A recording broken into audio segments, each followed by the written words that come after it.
Channel. दोस्तों ये video बहुत दिन के बाद आ रही है, लगभग 1 से 1.5 महीने का गैप हो गया। कुछ पर्सनल इश्यूज की वजह से हम कह सकते हैं, कुछ गंभीर परेशानी की वजह से मैं वीडियोस नहीं बना रही थी, लेकिन अब मेरी कोशिश रहेगी कि मेरे जो वीडियोस हैं वो कंटिन्यू बनती रहे। जिस स्पीड से हम पहले पढ़ रहे थे, जिस इंटरेस्ट से हम पहले पढ़ रहे थे, इसी इंटरेस्ट से या कहें इससे ज्यादा इंटरेस्ट से हम आगे भी पढ़ें, आगे भी हम अपने सब्जेक्ट को इसी तरीके से लेकर के चलें कि हमारे सब्जेक्ट भी कंप्लीट हो, हमारा सिलेबस भी कंप्लीट हो और हमें चीजें डीपली नॉलेज भी हो हमें। तो चलिए हम आज वीडियो को स्टार्ट करते हैं। मेरी कोशिश है कि आप लोग भी मेरे साथ थोड़ा सा कोऑपरेट करेंगे, क्योंकि हो सकता है वॉइस में कुछ प्रॉब्लम आए, लाइटिंग में कुछ प्रॉब्लम आए, तो ये भी धीरे धीरे चीजें सही हो जाएंगी। आज का जो मैंने टॉपिक लिया हुआ है, आज का जो टॉपिक है उससे पहले जो आज का जो है क्लास 9 का सोशल साइंस का फर्स्ट चैप्टर है व्हाट इज डेमोक्रेसी।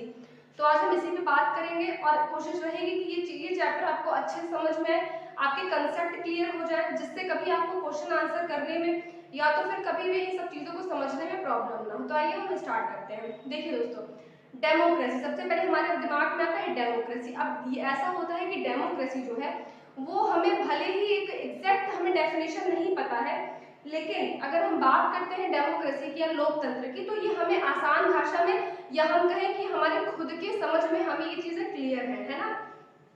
लेकिन हम जब वीडियो में पढ़ेंगे, जब हम बुक से पढ़ेंगे, तो हमें चीजें और भी क्लियर होंगी, तो हमें उसकी तरफ बढ़ना है, ठीक है। तो देखिए अगर हम लोकतंत्र की बात करते हैं, सबसे पहले हम इस शब्द पे आते हैं। हमको इस शब्द की मीनिंग हम समझते हैं कि हमें आज पढ़ना है कि लोकतंत्र क्या है। तो पहले हम आते हैं लोकतंत्र शब्द पे। लोकतंत्र जो है आपका वो दो शब्दों से मिलकर के बना है। एक है आपका लोक प्लस आपका तंत्र, ठीक है। एक है आपका लोक और दूसरा है आपका तंत्र, ठीक। अब देखिए लोक का जो मतलब होता है वो होता है जनता। लोक शब्द का अर्थ होता है जनता, तंत्र शब्द का अर्थ होता है शासन। क्या होता है? शासन। तो इसका मतलब जनता के द्वारा शासन हम इसको बोल सकते हैं। तो लोक का मतलब जनता और तंत्र का मतलब शासन।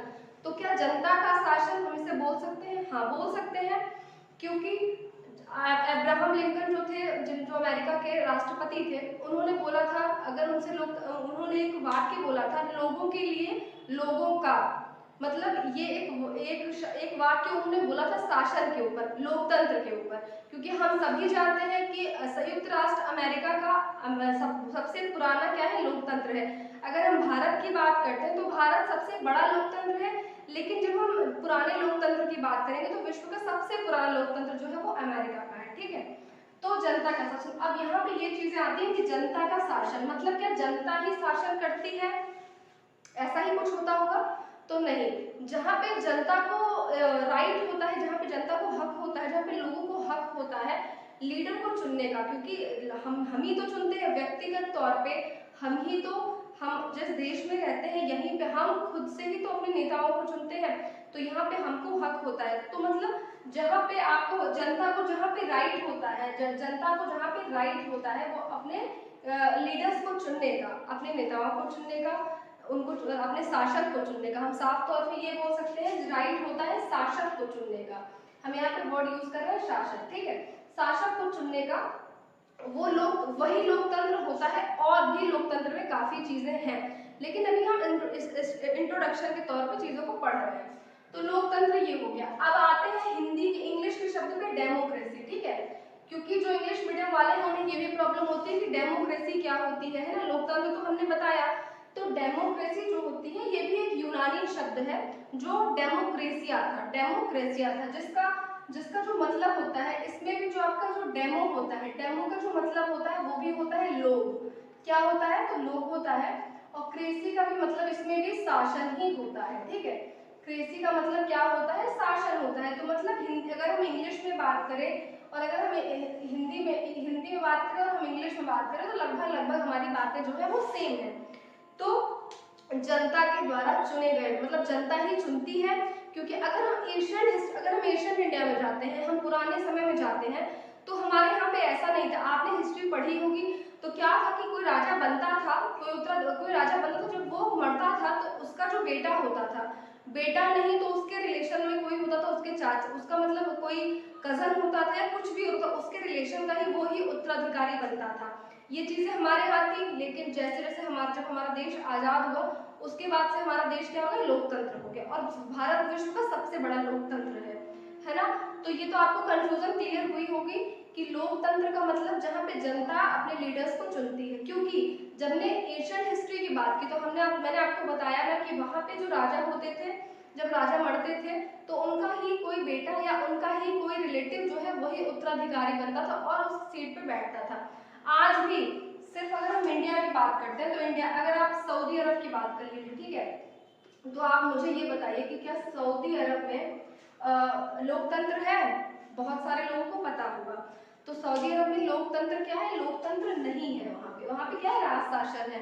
राज परिवार जो है वहाँ का, वो एक के बाद एक राजा बनते हैं और वो फिर वो शासन करते हैं। ऐसे अगर हम बात करें तो क्या उत्तरी कोरिया में जो है हमारा किम जोंग, वहाँ पे क्या लोकतंत्र है? तो वहाँ पे भी लोकतंत्र नहीं है। अब लोकतंत्र में भी बहुत, जब हम पढ़ते जाएंगे आगे तो बहुत सारी चीजें जुड़ेगी, बहुत सारे लेयर एक दूसरे से कनेक्ट होंगे, तो हमें उसको भी पढ़ना है। तो अगर हमने आज बात की तो ये हमको समझ में आया कि जनता का शासन मतलब जनता जो है वही जनता जो है उसको राइट होता है अपने शासकों को चुनने का राइट होता है जनता के ही पास। एक मिनट,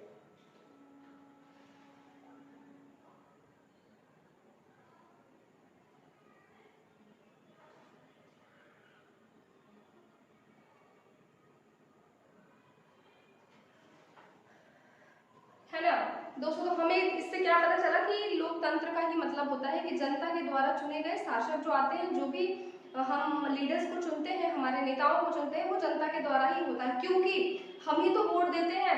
जब हमारा वोटर आप सबका कार्ड बना होगा, हम ही वोट देते हैं, तो ही तो जब वोट की गिनती होती है तो ही कोई इसमें से एक लीडर चुन करके आता है, तो हमने ही चुना है ना, हम ही चुने। आपने देखा होगा बड़े बड़े जो भी नेता होते हैं, जो भी बड़े बड़े जो लीडर्स होते हैं, वो क्या कहते हैं कि हम जनता के नौकर हैं, या मतलब हम जनता के लिए ही हैं। I am a public servant, आपने सुना होगा, मतलब हम जनता के लिए ही हैं। तो आपको ये चीजें समझ में आ रही होंगी। तो एक तो हमें समझ में आ गया लोकतंत्र से मतलब क्या हो गया, लोकतंत्र से मतलब ये हो गया। तो एक तो हो गया आपका कि जनता चुनती है, जनता द्वारा चुनना, ठीक है, जनता द्वारा चुनाव किसका? तो शासक का, है ना, जनता द्वारा चुनाव। फिर आपको जब ये चीज आपने आगे, जब जनता द्वारा चुनाव, जब जनता ही चुन रही है, जाहिर सी बात है उस जगह का, जिस देश में ये चीज फॉलो हो रही है, तो वहां पे तो सारी चीजें इक्वालिटी हो गई, तो समानता समानता आ गई हर चीज में, मतलब कोई भेदभाव नहीं है ना, समानता। फिर आपका न्याय में भी समानता आ जाएगी, न्याय में भी क्या आ जाएगा आपका, न्याय में भी आपकी समानता आ जाएगी। मतलब लिंग, जाति, रंग, रूप पे के आधार पे हम भेदभाव नहीं करेंगे। तो ये क्या है? ये लोकतंत्र है। तो इतना तो आपको समझ में आया होगा कि लोकतंत्र का मतलब क्या होता है, कि मतलब लोकतंत्र का मतलब है कि कोई लीडर है, उसको वो कहाँ से चुन के आ रहा है, तो वो जनता के द्वारा चुना जा रहा है। जनता उसको वोट के द्वारा, कहाँ से, तो वोट देती है और फिर वो हमारे सामने लीडर के तौर पे काम करता है, कार्यभार संभालता है देश का। और देशों में ऐसा नहीं है। अगर हम सऊदी अरब की बात करें तो मैंने अभी भी आपको बताया, वहाँ पे राज परिवार, वहाँ पे राज शासन चलता है, राजा बनते हैं और फिर वो मरते हैं, फिर उनके जो भी उत्तराधिकारी, उनके बेटे या जो भी उनके रिलेटिव बनते हैं वो बनते हैं। और भी बहुत सारे देशों में अभी ऐसा होता है। लेकिन हम अगर भारत की बात करेंगे तो ये है, मैंने आपको ये भी बताया कि भारत विश्व का सबसे बड़ा लोकतंत्र है और अमेरिका विश्व का सबसे पुराना लोकतंत्र है। इस टाइप के अगर ऑब्जेक्टिव क्वेश्चन आते तो आप उसको भी सॉल्व करिएगा। तो आज लोकतंत्र का ही वीडियो, मैंने छोटा सा टॉपिक लिया था कि ये चीजें आपको क्लियर हो जाए। कल हम लोकतंत्र की विशेषताएं